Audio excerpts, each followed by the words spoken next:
ভারত নিয়ন্ত্রিত জম্মু কাশ্মীরের পেহেলগামে গত ২২ এপ্রিল এক ভয়াবহ হামলায় ২৬ জন পর্যটক প্রাণ হারান। এই ঘটনায় ভারত সরকার পাকিস্তানকে দায়ী করে কঠোর পদক্ষেপের হুমকি দেয়। কিন্তু এরই মধ্যে এক ভারতীয় সেনা কর্মকর্তার ভিডিও বার্তা সব হিসাব নিকাশি উলটপালট করে দিয়েছে। তিনি দাবি করেছেন এই হামলা বাইরের কোনো জঙ্গি গোষ্ঠীর কাজ নয়, বরং ভারতের অভ্যন্তরীণ রাজনৈতিক ষড়যন্ত্রের ফল। অশোক কুমার নামের এক সিনিয়র ভারতীয় সেনা কর্মকর্তা এক ভিডিও বার্তায় বলেন, এই হামলা কোনো বহিরাগত সন্ত্রাসীদের কাজ নয়, এটি ভারতের ভেতরে রাজনৈতিক উদ্দেশ্যে সাজানো একটি হামলা। তিনি জানান, মিডিয়ায় যে তথ্য প্রচারিত হচ্ছে তার বেশিরভাগই মিথ্যা। তিনি আরও অভিযোগ করেন, হামলার পর আহত সৈনিকদের উদ্ধারে কোনো তৎপরতা ছিল না, এমনকি মেডিকেল টিম বা কমান্ডো ইউনিটও ঘটনাস্থলে পাঠানো হয়নি। এই ভিডিও প্রথমে একটি এক্স অ্যাকাউন্ট থেকে প্রকাশিত হলেও ভারতীয় কর্তৃপক্ষ দ্রুত তা সরিয়ে ফেলে। হামলার পরপরই ভারত পাকিস্তানের দিকে অভিযোগের আঙুল তুলে সিন্ধু চুক্তি বাতিল, সীমান্ত বন্ধ এবং পাকিস্তানিদের ভিসা বাতিলের মতো পদক্ষেপ ঘোষণা করে। কিন্তু অশোক কুমারের বক্তব্য এই অভিযোগের সত্যতা নিয়ে প্রশ্ন তুলেছে। পাকিস্তানের পাঞ্জাব প্রদেশের তথ্যমন্ত্রী এই হামলাকে ফলস ফ্ল্যাগ অপারেশন বলে দাবি করেছিলেন।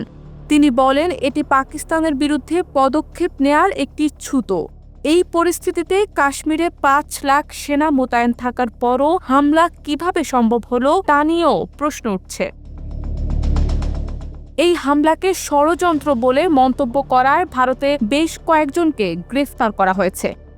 আসামের বিধায়ক আমিনুল ইসলাম এবং নাগরিক শায়ক ঘোষ চৌধুরী সামাজিক মাধ্যমে এই হামলাকে সরকারের পরিকল্পিত পদক্ষেপ বলে দাবি করেন। তাদের বিরুদ্ধে রাষ্ট্রদ্রোহের অভিযোগ আনা হয়েছে।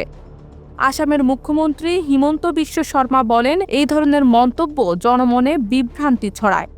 অনেক ভারতীয় নাগরিকও মনে করছেন এই হামলার পেছনে রাজনৈতিক উদ্দেশ্য থাকতে পারে। হামলার খবর পেয়ে প্রধানমন্ত্রী নরেন্দ্র মোদী সৌদি আরব সফর সংক্ষিপ্ত করে দিল্লি ফিরে আসেন। তিনি বিমানবন্দরেই জাতীয় নিরাপত্তা উপদেষ্টা অজিত দোভাল, পররাষ্ট্রমন্ত্রী এস জয়শঙ্কর এবং অন্যান্য কর্মকর্তাদের সঙ্গে জরুরি বৈঠক করেন। মোদী স্বরাষ্ট্রমন্ত্রী অমিত শাহকে কাশ্মীরে পাঠান এবং নিরাপত্তা জোরদারের নির্দেশ দেন। তবে মোদীর কাশ্মীর সফর হঠাৎ বাতিল এবং হামলার সময় সেনার অনুপস্থিতি নিয়ে রহস্য গভীর হচ্ছে। পেহেলগাম হামলা ভারত পাকিস্তান সম্পর্কে নতুন করে উত্তেজনা সৃষ্টি করেছে। কাশ্মীর প্রতিরোধ যোদ্ধা নামে একটি গোষ্ঠী হামলার দায় স্বীকার করলেও সেনা কর্মকর্তার অভিযোগ এই ঘটনাকে ভিন্ন মাত্রা দিয়েছে। আন্তর্জাতিক সম্প্রদায়ও এই হামলার নিন্দা জানিয়েছে।